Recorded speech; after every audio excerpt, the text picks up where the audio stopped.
This little adventure series is brought to you in part by Sojourn Overland, Yucatan Campers, the Alberta Outdoor Adventure Expo, and Fart Systems.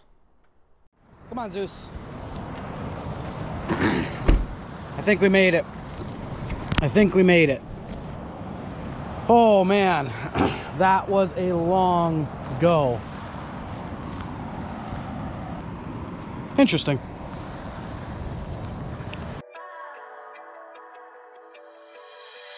Hi, my name's Dave, and I've spent most of my life outdoors here in Canada's Western frontier. I believe one thing to be true. Outside is therapy. It's where we both reconnect and disconnect. I hope you'll come with me as we build, explore, and repeat.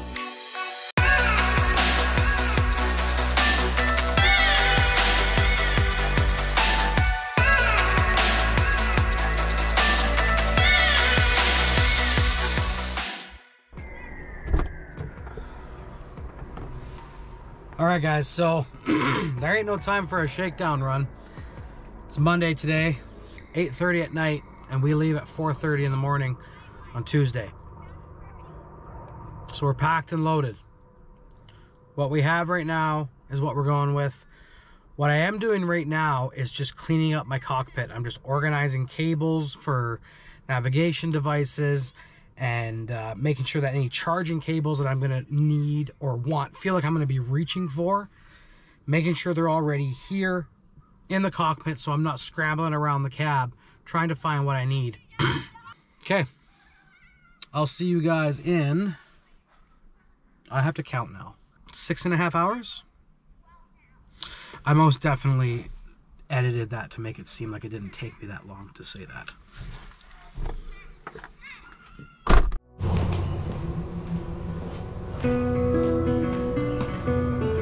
Come on, let's go for a ride. Oh, babies. Where you going, adventure? Where you going, adventure bees? Adventure time. As I start packing up my truck and getting ready for the long drive, the weight of what I'm trying to accomplish here hasn't really set in yet. I'm driving my truck across the country to pitch my product to some potential investors in the hopes that I can help scale my business effectively.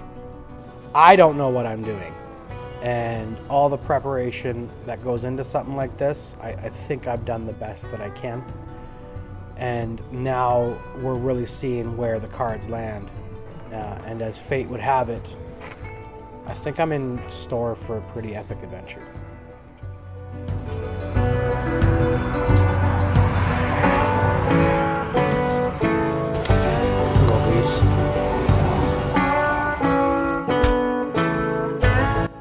All right, gang.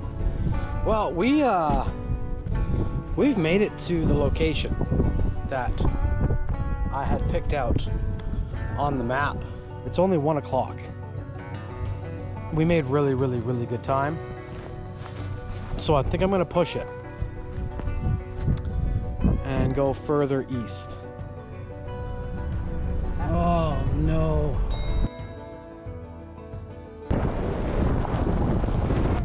That's supposed to be our turn, and it very clearly says private property, and there's a gate and a fence up. Saskatchewan, man. I mean, I guess, I understand that it's the shoulder season, but not a single campsite, not a single rest stop, not a single wreck site. I've got one more spot to try. We're gonna go there now. It's on the same, well, just about the same road. Okay. All right, guys. Come on, Zeus. I think we made it. Oh man, that was a long go.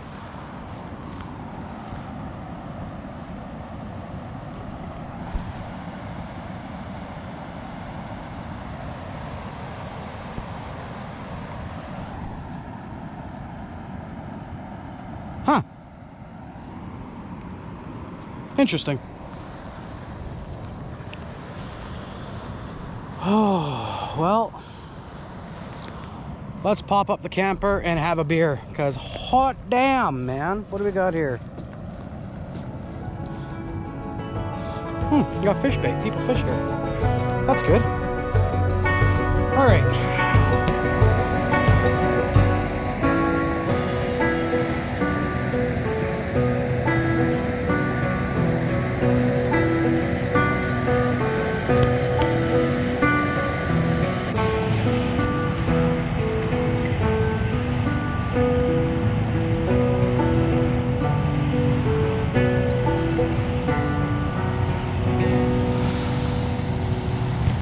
What a drive, hey? Like, that was madness. Total kilometer count for the day. Let's bring up our Gaia. Currently, we averaged about 83 kilometers an hour. And our moving time was 12 hours and 28 minutes. A total trip time of 14 hours and 44 minutes. So, in short, Saskatchewan in the shoulder season is not friendly to travel through if you're not hoteling it. Anyway, guys, I don't got much for you. Saskatchewan's kind of it's just that kind of thing. If you guys have traveled through Canada before, we're gonna turn in for the night. We'll talk to you guys in the morning. I'm gonna do some journaling. I'm gonna have a beer and maybe watch some TV, and then we'll see you guys in the morning. Oh, look at that. That's beautiful. All right, morning, guys. First things first, I need some coffee.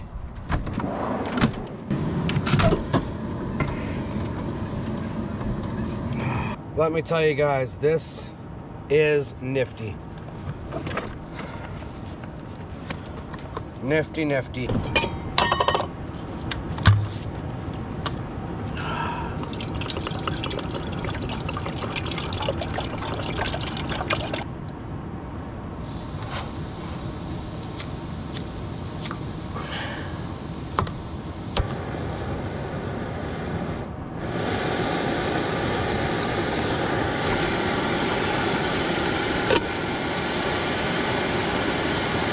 It is time to get back on the road and see what there is to see. We got 4 hours till we get to Macau Industries. That puts us there about lunchtime, which is the perfect time for it. Walking through the doors at Mission Overland had me feeling some kind of way. Brought me back to the days where it was just me, Mark, Dylan, Dez, and Kai smashing these epic adventure trailers together in Alberta, Canada.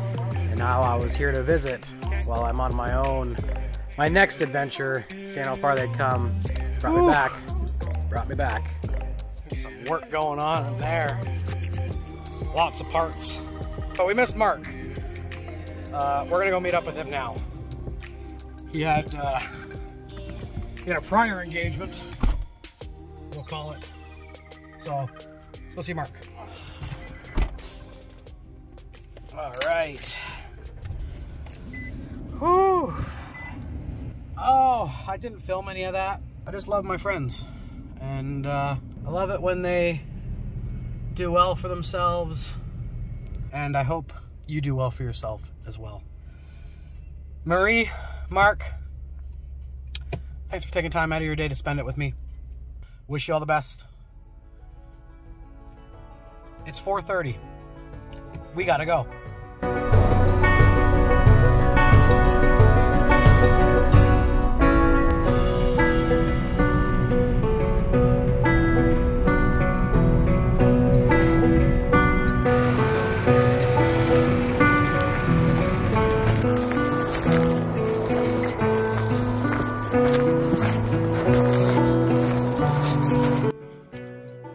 Okay, so yet again, Overlander comes in with the wind.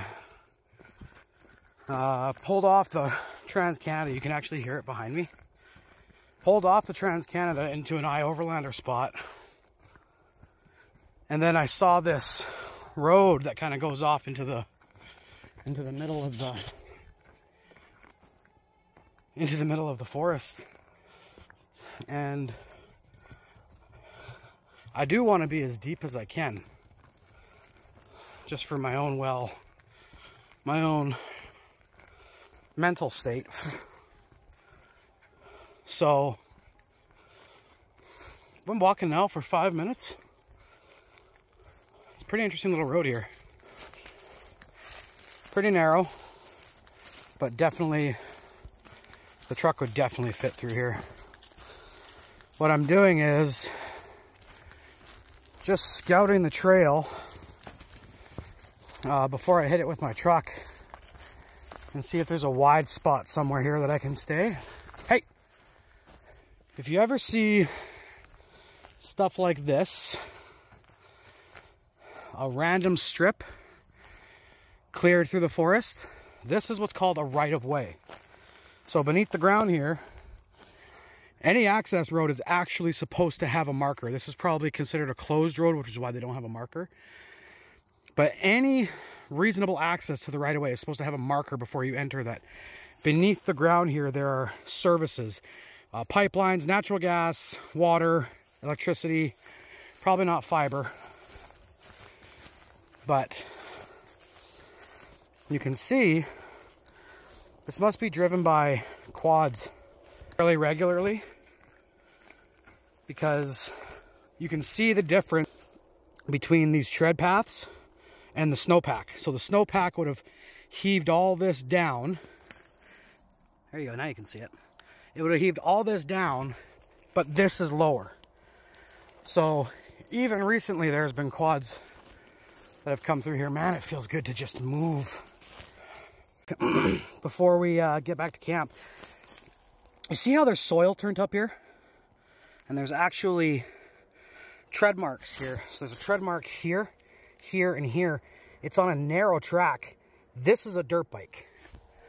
It's helpful and important when you're scouting a campsite that you, one, don't obstruct any existing or local trails. You can tell that just by looking at the ground. And it's kind of important that you do, because if you're not a local, if you're not someone who lives here, then you're kind of obstructing their recreation area, and you don't want to do that. So just make sure when you're choosing a campsite, especially if it's unmarked and non-regulated, that you're doing so with extreme care, because, well, that's just the right thing to do. Oh, it feels good to do. You see again? See these tracks? That's the dirt bike tracks. And they go right up in there. You know, I was just saying how surprised I am that it's so clean in here. And I took a look back there. There's a full set of rim and tires there. What else is over here? Look at this. TV, toys. That's a whole cargo carrier over there. That's kind of sus, eh? That looks to be in like half decent shape, that cargo carrier. Glass table that's not broken. Nice piece of firewood. Huh.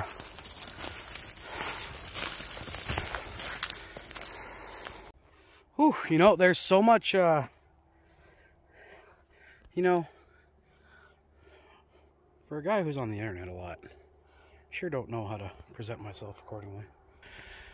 I haven't had a fire yet, and Steve from Sojourn Overland made sure that I have a fire pit.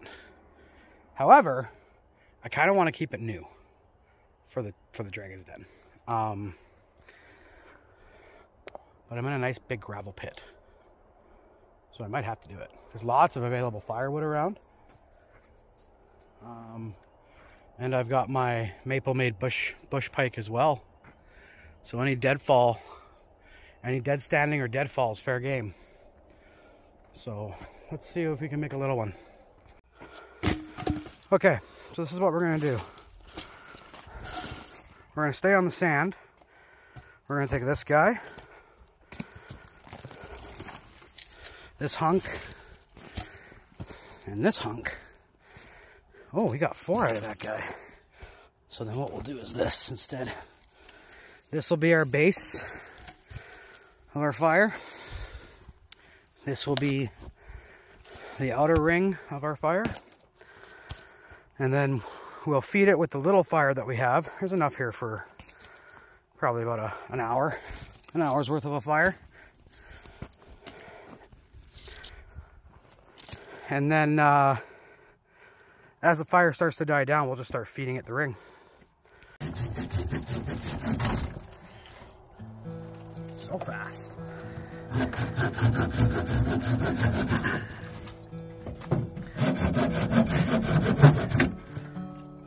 Oh, maybe we'll get 2 hours into the fire.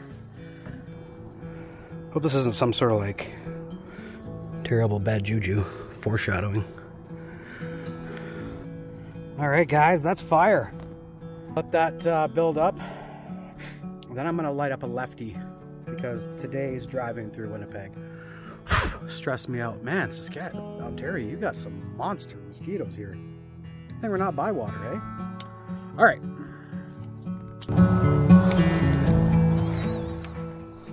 You know, there's just something about a fireplace and pine trees and my dog that really just puts me at peace. But this trip is about something different, and it sits there in the back of my mind even while I sit here in this beautiful moonlight. I hope this is the right move. Guys, just look at how freaking bright out it is here. You can see the clouds. That's not the sun. That is the moon. It is so bright. There's a horizon. Mommy, it's bedtime. Up. Good boy. Up, up. Good boy. Up. Good boy, please. It's bedtime.